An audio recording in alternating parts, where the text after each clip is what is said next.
رب اشرح لی صدری ویسر لی امری واحلل عقدۃ من لسانی یفقہوا قولی رب زدنی علما علامہ فقہنی فی الدین۔ چلیں جی، آج ہم سورہ البقرہ کی آیہ نمبر 258 کرتے ہیں۔ پچھلی آیت میں ہم نے پڑھا تھا کہ جیسے آیت الکرسی کے بعد کہ اللہ تعالیٰ جو ایمان والے ان کا دوست بن جاتا ہے، ان کو اندھیروں سے روشنی مل جاتی ہے۔ اب جو آیہ 258 ہے اس میں اللہ تعالیٰ یہ بتا رہے ہیں کہ وہ کیسے اپنے جو ایمان والے لوگ ہوتے ہیں ان کو کیسے روشنی اندھیروں سے نکال کے روشنیوں میں لے آتا ہے۔ تو اس آگے جو آج ہم پڑھیں نا وہ کچھ سٹوریز پڑھیں۔ تو سب سے پہلے جو سٹوری پڑھیں نا ہم حضرت ابراہیم کی پڑھیں، اور جو وہاں کا بادشاہ تھا عراق کا، وہ نمرود کے ساتھ اس پہ تھا۔ تو اس کو سٹوری لے کے چلتے ہیں۔ اللہ تعالیٰ فرما رہے ہیں، بھلا تم نے اس شخص کو نہیں دیکھا جو اس غرور کے سبب سے کہ خدا نے اس کو سلطنت بخشی تھی، ابراہیم سے پروردگار کے بارے میں جھگڑنے لگا۔ اب یہ کون شخص تھا اور کیا تھا؟ حضرت ابراہیم اور نمرود کی کہانی ہے جی۔ نمرود جو ہے نا وہ عراق میں تھا اور حضرت ابراہیم بھی عراق میں تھے۔ نمرود وہاں کا ایک بادشاہ تھا، جیسے فرعون کا نام، فرعون تو ایک بالکل وہ کتنے عرصے سے فرعون ہی چلے آ رہے تھے، نام اس کا کچھ اور ہی تھا، اسی طرح نمرود بھی نا اسی طرح کا بادشاہ تھا۔ تو کیونکہ بہت بڑی سلطنت کا بادشاہ تھا اس لیے اس کو نمرود کہتے ہیں، اور جیسے مصر کے بادشاہ کو فرعون کہتے ہیں، روم کے بادشاہ کو کیسر روم کا جو بادشاہ اس طرح کہتے ہیں۔ تو اس نے کیا جھگڑا کس بات کا تھا؟ کیونکہ بادشاہت اللہ نے اس کو دے دی تھی نا۔ جب آپ کو دولت آ جاتی ہے تو پھر آپ کے دماغ میں آ جاتا ہے کہ میں بڑی چیز ہوں۔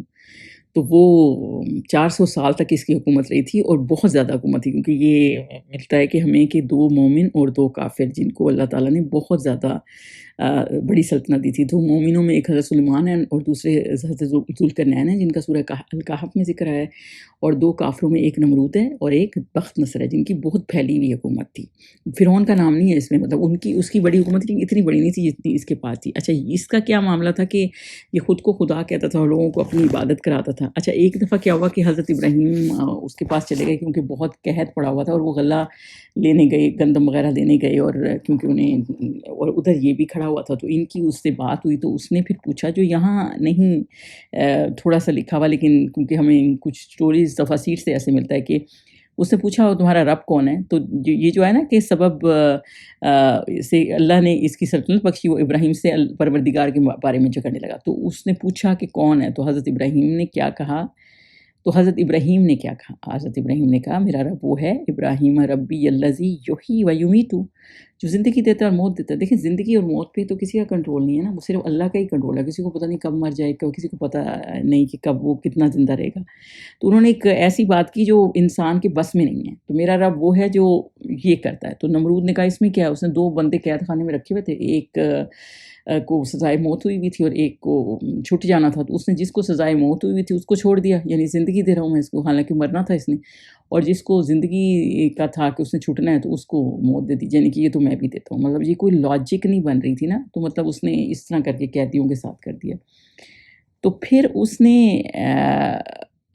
تو جھگڑنے لگا۔ جب ابراہیم نے کہا کہ میرا پروردگار تو وہ جو زندہ کرتا ہے اور مارتا ہے، تو وہ بولا کہ زندہ اور مار تو میں بھی دیتا ہوں، جیسے یہ جو آیا ہے نا کالا انا احیی و امیت، یہ تو میں بھی کر سکتا ہوں۔ پھر آگے پھر ابراہیم علیہ السلام نے کہا، پھر انہوں نے دیکھا نا کہ اس کے پاس کوئی لاجک نہیں ہے اور یہ بالکل ان لاجیکل سے مثالیں دے رہا ہے، تو اس سے نہیں سمجھے گا۔ تو پھر انہوں نے کیونکہ نبی اللہ تعالیٰ نے ایک بہت سمجھدار حکمت والے لوگ بنائے ہوتے ہیں، تو پھر انہوں نے کیا کہا، یہاں قال ابراہیم، تو یہاں ہے کہ ابراہیم علیہ السلام نے کہا فَإِنَّ اللَّهَ يَأْتِي بِالشَّمْسِ مِنَ الْمَشْرِقِ فَأْتِ بِهَا مِنَ الْمَغْرِبِ، یعنی کہ اللہ وہ ہے جو کیا کر سکتا ہے، سورج کو مشرق سے نکالتا ہے اور آپ اسے مغرب سے نکال کر دکھائیں۔ اگر تم خدا ہو تو تم بہا من المغربی فبہت الذی کفر، اگر تم خدا ہو تو اس کو مغرب سے نکال کر دکھائیں۔ فبہت الذی کفر کا کیا مطلب ہے کہ وہ پھر حیران ہو گیا اس بات پہ کہ یہ کیسی دلیل اس نے دے دی، کیونکہ دیکھیں وہ یہ کہہ رہے تھے کہ اللہ تعالیٰ کا تو ہر چیز پہ کنٹرول ہے، میرا رب وہ ہے، اگر تمہارا ہر چیز پہ کنٹرول ہے اور تم خود کو خدا کہتے ہو تو پھر یہ کر کے دکھاؤ۔ ایسا اس پہ وہ بالکل اسپیچ لیس ہو گیا اور حیران رہ گیا، اور جس کی وجہ سے اللہ تعالیٰ نے اس کو ایسے لاجک حضرت ابراہیم کو بتایا کہ آگے لاجک دے ہی نہیں سکا، اور اللہ بے انصافوں کو ہدایت نہیں دیتا، یعنی کہ مسلمان تو نہیں ہوا لیکن اسپیچ لیس ہو گیا۔ تو حضرت ابراہیم کو پھر اس نے وہ نہیں دیا، گندم بھی نہیں دی، اور اس بات پہ کیونکہ اب اس کے پاس وہ نہیں تھی۔ اور ایک حدیث پاک کیا ہے، افضل جہاد کیا ہے، کوئی ظالم بادشاہ کے سامنے کلمہ حق کہتے ہیں نا تو اللہ ظلم کرنے والے کو ہدایت تو نہیں دیتا، افضل جہاد ہے یہ ظالم کے سامنے کلمہ حق کہنا۔ ہمیں ہوتا ہے کہ یہ کہتے اس کو برا لگ جائے گا، اس کو برا لگ جائے گا، وہ یہ نہیں سوچتے کہ کس کو برا لگ جائے گا، وہ یہ کہتے ہیں کہ کلمہ حق بولتے ہیں۔ تو کیونکہ زندگی موت، کیونکہ پہلے جب انہوں نے یہ کہا نا کہ میرا رب وہ ہے جو اوہی و امید، یعنی زندگی دیتا ہے اور موت دیتا ہے، یعنی زندگی موت تو اللہ کی طرف سے، تم بادشاہ ہو تو کیا میرا کیا کر لو گے، اگر اللہ تعالیٰ نہیں چاہے گا تو تم میرا کچھ بھی نہیں کر سکتے. تو انہوں نے اس چیز کو سپورٹ کیا. تو اللہ تعالیٰ نے ولی تھے نا، تو کچھ کتابوں میں ہمیں یہ ملتا ہے کہ پھر حضرت ابراہیم گھر آگے بغیر تو راستے میں خالی آتا رہے تھے، انہوں نے بوریوں میں نا کچھ وہ بھر لی، ریت سی بھر لی اور گھر آ کے رکھ کے سو گئے تاکہ گھر والے یہ نہ سمجھیں کہ بالکل خالی آتا ہے. بی بی سارا اٹھی تو دیکھا تو اس میں تو اتنا سارا اناج تھا، انہوں نے کھانا پکایا. حضرت ابراہیم سو کے اٹھے تو انہوں نے کہا تم نے کھانا کہاں سے پکایا، گھر تو اناج نہیں تھا. تو انہوں نے کہا کہ آپ جو بوریاں لائے تھے، تو انہیں سمجھ آ گئی کہ اللہ تعالیٰ جیسے وہ پیچھے نا کہ ولی ہوتا ہے، تو اللہ تعالیٰ نے ان کی مدد کر دی ہے، جو کھانے کے لیے گئے تھے نا تو اللہ تعالیٰ نے ان کو مدد کی ہے. کچھ تفاسیر میں یہ بھی ملتا ہے کہ اللہ نے نمرود کے پاس فرشتے بھیجے، 3 دفعہ فرشتہ بھیجا اس کو توحید کا پیغام سمجھانے کے لیے، لیکن وہ سمجھ نہیں آئی، اور پھر وہ لشکر لے کے کھڑا ہو گیا جنگ کرنے کے لیے. اور فرشتے نے کہا کہ ٹھیک ہے میں اپنا لشکر لے کے آؤں گا. تو اللہ نے اپنا لشکر بھیجا، یا تو مچھروں نے ان کے اوپر اٹیک کر دیا، وہ پوری قوم اس کی مر گئی جو اس کی فوجی تھے سارے، یا پھر یہ تھا کہ ایک مچھر اس کی نوسٹرل میں گھس گیا تھا اور پھر وہ اتنا اس کو تنگ کرتا تھا. سوچیں 400 سال تک اسے رہا، میرا اپنا سر دیواروں پہ مارتا تھا، پتھروں پہ لوگوں کہتے تھے میرے سر پہ ڈنڈے مارو، تھوڑے مارو تاکہ مجھے سکون آئے. تو اللہ تعالیٰ نے اس کو اس طرح عبرت کا نشان بنا دیا. یہ جو ہے نا واللہ لا یہدی القوم الظالمین، یعنی اس کو اتنا پیغام بھی دیا، توحید کا پیغمبر بھی بھیجے، اتنا لاجک بھی دیا انہوں نے، تو پھر بھی آپ نہیں سمجھ رہے، تو پھر اللہ تعالیٰ نے لوگوں کے سامنے عبرت کا نشان بنا دیا. اب جب خدا کوئی ہوتا ہے تو وہ پھر اس سے عبرت کا نشان تو نہیں بنتا نا، خود کا ہی آپ کچھ نہیں کر سکے تو آپ نے لوگوں کا کیا کرنا ہے. تو یہ اللہ تعالیٰ نے بتایا کہ جو اپنے سے بڑھ کے باتیں کرتا ہے نا تو اس کی کوئی اوقات نہیں ہے بیسیکلی. تو آیا نمبر 258 میں ایک اللہ تعالیٰ نے ایک اور مثال دی ہے اپنے دوستوں کے کہ اللہ تعالیٰ کن کا ولی ہوتا ہے. اسی طرح سے اس شخص کو دیکھا جسے ایک گاؤں میں جو اپنی چھتوں پر گرا پڑا تھا اتفاق گزر ہوا، تو اس نے کہا کہ اللہ اس باشندوں کو مرنے کے بعد کیوں کر زندہ کرے گا. اب یہاں تک پڑھتے ہیں لبستہ قالا کم لبستہ. اچھا اب آؤ کلزی ادھر سے سٹارٹ کرتے ہیں. آیا 259 مطلب یہ ایک ایسے بندے کی مثال ہے جو بندے کی بستی سے گزرا. اب یہ بندے کا اللہ تعالیٰ نے نا نام نہیں دیا. تو ہسٹری میں تفاسیر میں یہ ملتا ہے جو اسرائیلی روایات ہیں اس کے، کیونکہ یہ اس کی کوئی حدیث نہیں ہے، کہ یہ حضرت عزیر تھے شاید، اور وہ جیروسلم کا علاقہ تھا. اور جیروسلم کے علاقے میں نا ایک دفعہ اسی علاقے میں نا بخت نصر جو بہت بڑا بادشاہ تھا، یہ حضرت موسیٰ کے بعد کی کہانی ہے، حضرت یوشع کے فوت ہونے کے بعد کی کہانی ہے. سب کو پتہ ہی ہے کہ جب فلسطین میں یہ نہیں لڑتے تھے، حضرت موسیٰ کے ساتھ نکلے تھے، تو پھر 40 سال اسی میدان میں گھومتے رہتے. پھر حضرت یوشع آئے، پھر انہوں نے ان کے ساتھ اگلی جنریشن جوان ہو گئی تو ان کے ساتھ مل کے فلسطین کو فتح کیا، پھر ان کی حکومت رہی. لیکن پھر کچھ عرصہ بعد دوبارہ ہی یہ جو ہے نا شرک میں اور ان غلط چیزوں میں پڑ گئے. تو وہاں سے نا ایک دفعہ بخت نصر کا گزر ہوا، تو اس نے اتنا ظلم کیا، خون کی اس کو علاقہ پسند آیا تو اسے پورے خون کی ندیاں بہا دیں. کچھ لوگوں کا خیال ہے کہ 6 لاکھ لوگوں کو قتل کر دیا اور 6 لاکھ لوگ ہی قیدی بنا کے لے گئے. سوچو کتنی جگہ ویران کر دی، بالکل جگہ ویران کر دی، بالکل تہس نہس کر کے چلا گیا. بیت المقدس بھی گرا دیا، اور تو رات بھی گم ہوگی جو ان کو اس وقت تھا نا، تو رات ہی گم ہوگی. اور یہاں سے حضرت عزیر کا گزر ہوا، اور یہ حضرت عزیر جو تھے تورات کے حافظ تھے، اس لیے بعد میں جب یہ واپس آئے نا تو انہوں نے ہی تورات پھر لکھوا دی، کیونکہ یہودیوں سے تو گم ہو گئی تھی، جس کی وجہ سے یہودی کہتے ہیں کہ یہ اللہ کے نعوذ باللہ بیٹے ہیں. تو حالانکہ ایسی کوئی بات نہیں تھی، وہ تو حافظ تھے. جب گم ہو جاتی ہے کوئی چیز، اب قرآن حفظ کیا ہوتا ہے لوگوں نے، اگر نہیں کہیں قرآن تو وہ لکھوا سکتا ہے، تو کوئی ایسا وہ نہیں ہے بگ ڈیل. تو اس وجہ سے تو ساری بستی وہ نا ویران ہو گئی، کوئی نہ کوئی بندہ نہ رہا، بالکل اوپر نیچے ہو گئی. تو وہاں سے جب حضرت عزیر گزرے نا تو انہوں نے کہا اتنا ستیہ ناس ہوا، اس جگہ کو اجڑی پڑی ہے. کیسے وہ ایسے حیران ہو رہے تھے، اس لیے یہ نہیں کہ اللہ کی اس پہ کوئی ان کو ڈاؤٹ تھا، وہ بس ایسے حیران ہوتے اتنی پٹی ہوئی جگہ اللہ تعالیٰ کیسے اس کو صحیح کرے گا. اور تو پھر اللہ تعالیٰ نے جب ان کے دل میں یہ خیال آیا نا، تو اللہ تو دل کے خیالات کو جانتا ہے، تو پھر اللہ تعالیٰ نے کہا، تو اللہ نے اس کی روح قبض کر لی. اب یہ اللہ تعالیٰ بتا رہے ہیں کہ اللہ تعالیٰ نے قالا لبستہ یومن او بعد یوم قالا بل لبستہ میعۃ عام فانظر الی طعامک. تو اس میں اللہ تعالیٰ نے کیا کیا کہ اللہ تعالیٰ نے اسے مار دیا، یعنی اس کو ایسے نہیں کہ سلا دیا، ان کو بالکل ہی زندہ تھے تو مار دیا. اصحاب الکہف کا تو ہمیں پتہ نا کہ وہ زندہ ہیں، وہ سوئے تھے مطلب 300 سال تک، پھر وہ اٹھے اور پھر انہوں نے کہا کہ ہم کہاں تھوڑی دیر رکے ہیں، اور وہ مرے نہیں تھے. ان کو اللہ تعالیٰ نے مار دیا. اور پھر اللہ تعالیٰ نے میعۃ عام ہے نا، پھر اللہ تعالیٰ نے ان کو 100 سال بعد اٹھا دیا. اور اس 100 سال کے دوران کیا ہوا تھا، اس 100 سال میں 70 سال، ایون 70 سال ہی گزرے تھے نا، تو بیت المقدس پھر لوگ آ جاتے ہیں نا، دوبارہ آباد ہو گیا، بنی اسرائیل کے لوگ واپس آ گئے، وہاں چہل پہل ہو گئی۔ جب یہ 100 سال بعد اٹھے تو وہاں تو چہل پہل تھی، دوبارہ لوگ آباد ہو گئے تھے اس علاقے میں، جیسے مکہ کے پہلے کوئی وہ نہیں تھی، بی بی ہاجرہ آئیں، پانی نکلا، پھر وہاں چہل پہل ہو گئی، تو کافی علاقہ آباد ہو گیا تھا۔ تو پھر اللہ تعالیٰ نے آباد کر دیا، تو اللہ نے پھر ان سے پوچھا کہ آپ کتنے دیر، 100 برس تک تو ان کو اٹھایا، بعد اٹھایا، اور پھر پوچھا تم کتنا عرصہ رہے، تو انہوں نے جواب دیا 1 دن یا پھر اس سے بھی کم، کیونکہ جب آپ سو جاتے ہیں آپ کو اندازہ نہیں ہوتا۔ کچھ لوگوں کا خیال ہے کہ جب یہ سو رہے تھے تو اس وقت سورج جو ہے نا اپنے عروج پہ تھا، اور جب یہ اٹھے ہیں تو اس وقت سورج طلوع ہونے کے قریب تھا، تو انہیں لگا کہ بس یہ تھوڑی دیر ہی شام ہو گئی، میں اتنی ہی دیر ٹھہرا ہوں۔ یہ بالکل ایسے ہی ہے جیسے اللہ تعالیٰ اگلے جہان جنتیوں سے بھی اور دوزخیوں سے پوچھے گا کہ دنیا میں کتنی دیر ٹھہرے، تو وہ کہیں گے ہم دنیا میں جو ہیں تھوڑی دیر ٹھہرے، 1 دن یا اس سے بھی کم۔ تو اللہ تعالیٰ کہیں گے کہ تم نے جنتیوں کو، کہ تو دیکھو اتنے تھوڑے عرصے میں بھی تم نے اللہ کو اتنا راضی کر لیا، اور جب جہنمیوں سے پوچھیں گے وہ بھی یہی کہیں گے 1 دن یا تھوڑا کم، تو پھر اللہ تعالیٰ کہیں گے دیکھو اتنے تھوڑے عرصے میں بھی تم نے اللہ کو کتنا ناراض کر لیا۔ تو یہی والا مسئلہ ہے کہ دنیا میں اتنی تھوڑا سا ٹائم ہے، تو جب وہ کہیں گے نا کہ میں تو شاید اتنا ہی ٹھہرا، اسی طرح لوگ جب قبروں سے بھی نکلیں گے نا اور قبروں میں سو رہے ہوتے ہیں تو وہ بھی یہ سوچیں گے کہ یار اتنی تھوڑی سی دیر کے لیے ہم کیسے تھے، ابھی کیا ہو گیا اتنی جلدی، کیسے قیامت آ گئی اور کیسے اٹھ گئے ہم تو وہاں پہ تھے۔ تو اللہ نے فرمایا کہ آپ تو انہوں نے کہا کہ میں تو 1 دن یا اس سے بھی کم، تو اللہ نے فرمایا بلکہ 100 برس رہے ہو، تو اللہ تعالیٰ نے ان کو کہا کہ آپ وہاں پہ 100 سال رہے ہیں۔ تو اللہ تعالیٰ نے بیسیکلی یہ معجزہ ان کو دکھایا کہ مار کے ان کو دوبارہ کھڑا کر دیا، اور ساتھ میں کیا کہا کہ اپنے کھانے پینے کی چیزوں کو دیکھیں، اپنے کھانے پینے کی چیزوں کو دیکھیں، وہ بالکل خراب نہیں تھیں، وہ ایسے 100 سال بعد تھیں جیسے فریش پڑی ہوئی تھیں۔ یہ اللہ تعالیٰ کے معجزے ہوتے ہیں جو اللہ تعالیٰ دکھاتے ہیں، تو بالکل فریش پڑی ہوئی تھیں، حالانکہ اتنی مدت میں کھانا تو 1 دن کا اگلے دن ہی خراب ہو جاتا ہے، فوراً ہی جل جاتا ہے، لیکن اور پھر آگے کیا کہا، یعنی جو چیز خراب ہونے والی تھی وہ اللہ تعالیٰ نے خراب نہیں، کیونکہ اللہ تعالیٰ کی قدرت دکھائی جا رہی ہے نا۔ اور اپنے گدھے کو دیکھو، اور جو گدھے کو دیکھا وہ تو مرا ہوا تھا بالکل، وہ سیدھا، اس کی ہڈیاں ہر چیز خراب ہوئی، ظاہر ہے 100 سال جو گزر چکے تھے۔ حالانکہ گدھا جو ایک جان ہوتی ہے وہ گلتی سڑتی دیر سے ہے جتنی جلدی کہ کھانا خراب ہو جاتا ہے، لیکن اللہ تعالیٰ نے الٹ کر کے دکھایا کہ کھانا نہیں خراب ہوا لیکن گدھا کا وہ ہو گیا کہ ہم نے تم لوگوں کو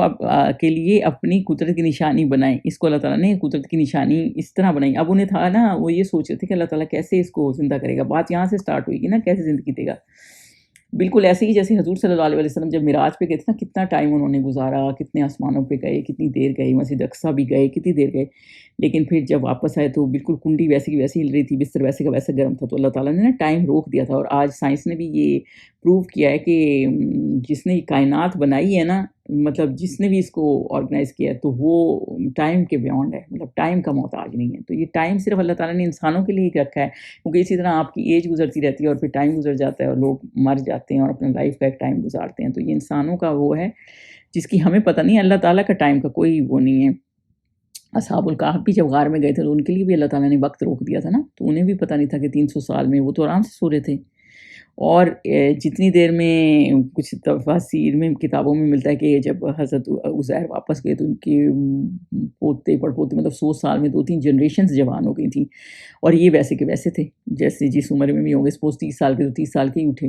تو، اور حافظ قرآن بھی تھے، اور میں نے آپ کو بتایا ہے کہ انہوں نے پھر تورات لکھوا دی تھی کیونکہ ان کی وہ وقت نظر کے ٹائم تورات گم ہو گئی تھی نا۔ تو پھر اللہ تعالیٰ نے ان کو کیا کہا کہ اب آپ اس گدھے کی ہڈیوں کو دیکھیں، تو ہڈیوں کو کے لیے اللہ تعالیٰ نے کیسے جوڑا، پہلے اللہ تعالیٰ نے ہڈیوں کو کھڑا کیا، پھر ان کے اوپر گوشت پہنایا اس کو، اور ہم نے ان کو کیوں کر جوڑ دیتے تھے اور ان پر گوشت پوست چڑھا دیتے۔ یہ بالکل ایسے جیسے انسان کے اوپر کپڑے چڑھتے ہیں، ایسے اللہ تعالیٰ نے کر دیے، ہڈیوں کے اوپر گوشت چڑھا دیا۔ اور جب یہ واقعات اس کے مشاہدے میں آئے تو بول اٹھا، جب یہ سارا کچھ ان کے سامنے انہوں نے دیکھا نا اللہ کی قدرت کے، ایسے اللہ تعالیٰ نے 100 سال بعد مجھے اٹھا بھی دیا، اور جس کو وہ کیا ہے گدھے کو بھی ایسے ہی اللہ تعالیٰ ایسی چیزوں کو زندہ کرے گا جو بالکل فنا ہو چکی ہوں گی۔ تو پھر انہوں نے کیا کہا ان قال عالم ان اللہ علی کل شیء قدیر، یہ بہت پیارا فکرہ ہے۔ تو پھر انہوں نے کہا کہ اب اللہ کا علم تو بے مثال ہے، اور وہ یہ کہ اللہ تعالیٰ ہر چیز پر قادر ہے۔ جب بھی کوئی کسی قسم کی مایوسی ہو، کوئی چیز ہو، تو آپ یہ بات ہمیشہ سوچا کریں کہ ان اللہ علی کل شیء قدیر، اللہ ہر چیز کی قدرت رکھتا ہے، کوئی چیز بھی امپاسبل نہیں۔ اگر آپ کو لگ رہا ہے نا کچھ بہت امپاسبل ہے، تو اللہ کے لیے کچھ امپاسبل نہیں ہے۔ تو اس توکل سے دعا مانگیں گے نا تو دعا انشاءاللہ قبول ہوگی۔ 260 پہ چلتے ہیں، 260 پہ جی۔ پھر آگے حضرت ابراہیم کا آ رہا ہے، اور جب ابراہیم نے اللہ سے کہا، اب حضرت ابراہیم نے بھی اللہ سے ایک سوال کیا کہ اے پروردگار مجھے دکھا کہ تو مردوں کو کیوں کر زندہ کرے گا۔ دیکھیں یہ اللہ تعالیٰ نے انہوں نے اللہ تعالیٰ سے یہ سوال کیا، کیونکہ بعض دفعہ ایسا نہیں کہ ان کو یقین نہیں تھا، لیکن بعض دفعہ ایسا ہوتا ہے کہ آپ دیکھنا چاہتے ہیں کہ کیسے، جیسے آپ کا دل کر رہا ہے کہ آپ جنت دیکھیں، تو آپ کا دل کر رہا ہے کہ کیسے وہاں پھل ہوں گے، کیسے وہ، تو اللہ تعالیٰ اس زمانے میں معجزات اس طرح کے تھے، اپنے نبیوں کو، اپنے پیارے خاص بندوں کو دکھاتا تھا، کیونکہ ان کے ویسے ہی ایمان کا لیول بہت اپ ہوتا تھا نا، اور کیونکہ یہ خاص لوگوں کے پیغام کے لیے بھیجے گئے تھے، تو ان کو اللہ تعالیٰ ایسے معجزات دکھاتا تھا تاکہ ان کا یقین اور بڑھ جائے۔ تو اللہ تعالیٰ نے جب ابراہیم علیہ السلام سے حضرت ابراہیم نے اللہ تعالیٰ سے سوال کیا، اے پروردگار مجھے دکھا کہ تو مردوں کو کیوں کر زندہ کرے گا، تو اللہ نے فرمایا تمہیں اس بات کا یقین نہیں ہے کیا، لا یطمئن نہیں اولم تؤمن، تو کیا تمہیں اس بات کا یقین نہیں ہے کیا، قال اولم تؤمن، تو اللہ تعالیٰ نے اس کو کہا کہ آپ کو یقین ہے۔ یہ کیوں پوچھا اللہ تعالیٰ نے؟ پوچھنے کی ضرورت نہیں تھی، کیونکہ اللہ تعالیٰ کو پتہ تھا کہ یہ اتنے اللہ تعالیٰ کے فرمانبردار بندے ہیں۔ اللہ تعالیٰ نے اس لیے پوچھا تھا کہ لوگوں کو یہ مسئلہ سمجھ میں آئے کہ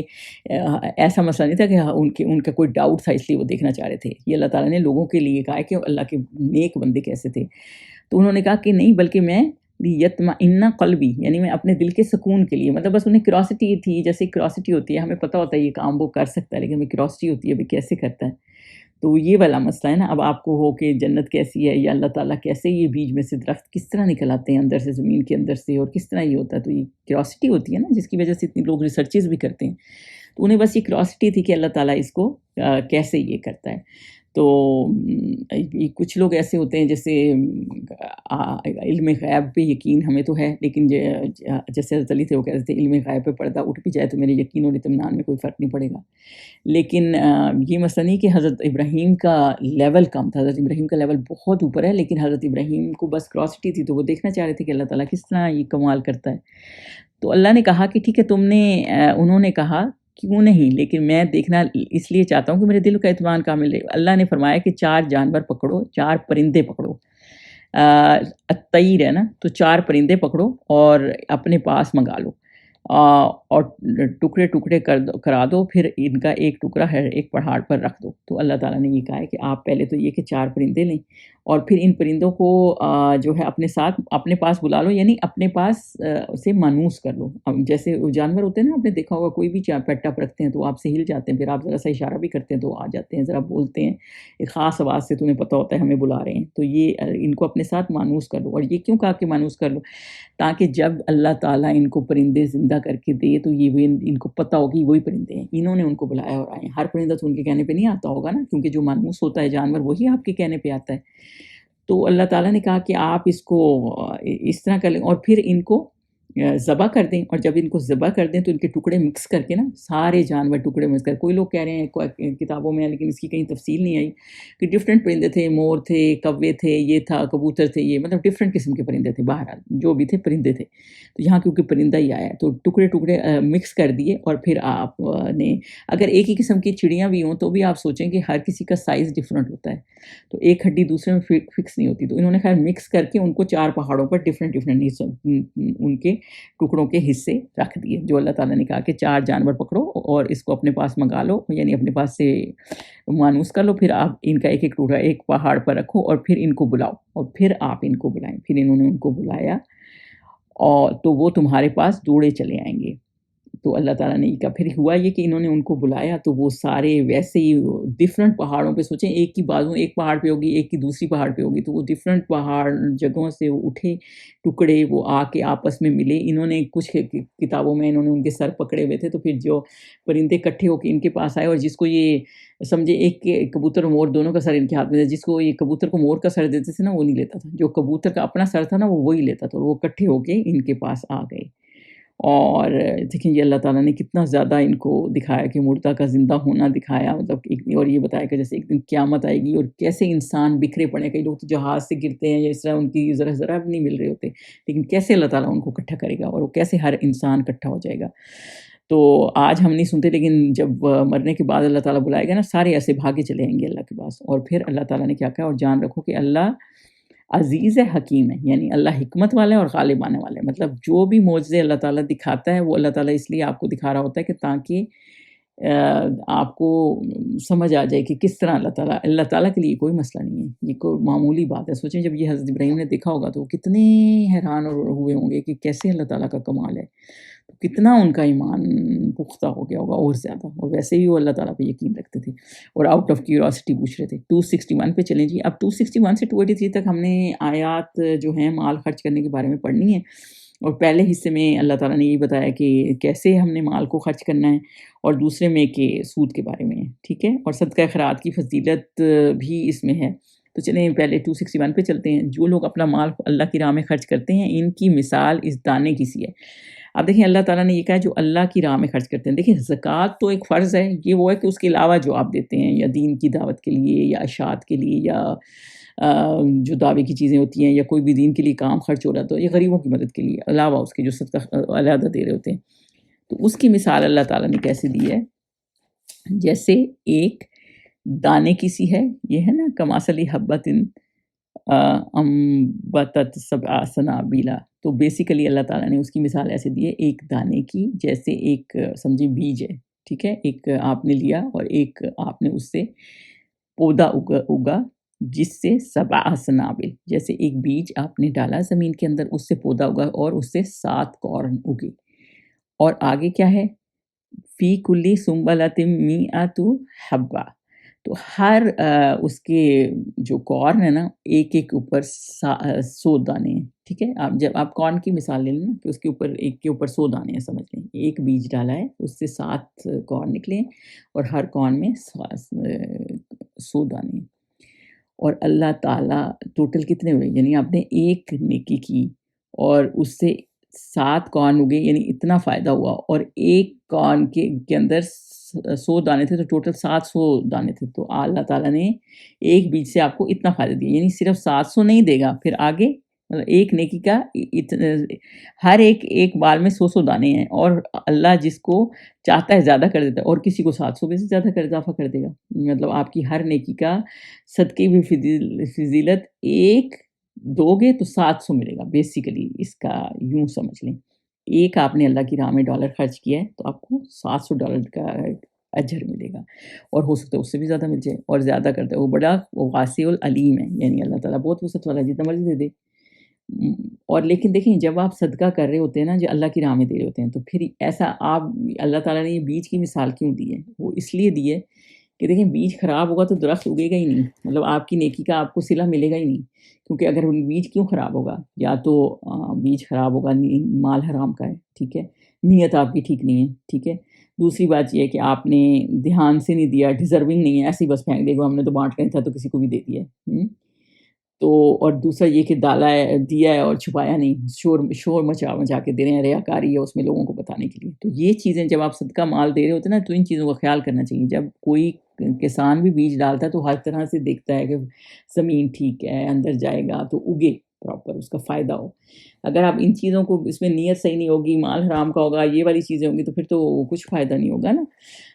تو اللہ تعالیٰ نے یہ اس لیے مثال دی ہے کہ بالکل نیکی اسی طرح کی ہے کہ جیسے اس کو آپ صحیح نیت سے کریں، اس کا اجر کے اس میں کریں کہ اللہ تعالیٰ کا اجر کر رہا ہے، اللہ کے لیے کریں، طریقہ اس کا یہ ہونا چاہیے، مال ہونا چاہیے صالح، نیت ٹھیک ہونی چاہیے، اور دوسرا یہ کہ ڈیزرونگ کو دیں، ایسے ہی نہ پھینک دیں جس کو مرضی دے دیں، اور دوسرا یہ کہ چھپا کے دیں، یعنی کہ شور مچانے کے لیے دیں۔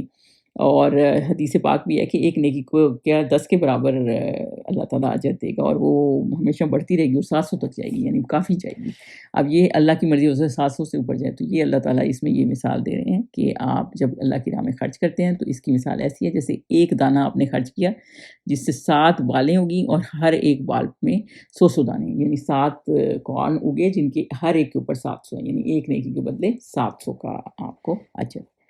اور اس سے بھی زیادہ یضاعف ہو، یعنی اس سے بھی زیادہ۔ 262 پہ چلیں۔ الذین ینفقون اموالہم فی سبیل اللہ، آگے کیا ہے، جو لوگ اپنا مال اللہ کے راستے میں صرف کرتے ہیں، پھر اس کے بعد نہ اس کا خرچ ما انفقوا منا ولا اذا، نہ اس کا خرچ کسی پر احسان رکھتے ہیں اور نہ کسی کو تکلیف دیتے ہیں۔ مطلب پہلی بات تو یہ ہے، ان کا صلہ ان کے پروردگار کے پاس تیار ہے۔ جو لوگ اللہ کی راہ میں خرچ کرتے ہیں نا، صدقہ کر کے، احسان نہیں جتاتے۔ ظن اور من کیا ہے، یعنی کہ آپ نے احسان نہیں جتانا۔ تین قسم کے لوگوں میں ایک حدیث پاک ہے کہ اللہ تعالیٰ نہ قیامت کے دن بات کرے گا، نہ نظر رحمت سے دیکھے گا، نہ ان کو پاک کرے گا، یعنی ان کو عذاب سے پاک نہیں کرے گا، تو اور ان کے اوپر سخت عذاب ہوگا۔ تو وہ کیا ہے، وہ یہ ہے کہ نمبر 1 احسان جتاتا ہے جو بندہ، دوسرا یہ کہ جو ٹخنوں کے مرد اوپر نماز نیچے وہ پینٹ پہنتے ہیں، اوپر نہیں باندھتے، مردوں کا اوپر باندھنے کا ہے نا، اور تیسرا جو جھوٹ بول کر سودا بیچے۔ تو من کچھ اسکالرز نے نا اس کی ڈفرینٹ کی ہے، کچھ لوگوں کا خیال ہے من اس سے کا ہے کہ جو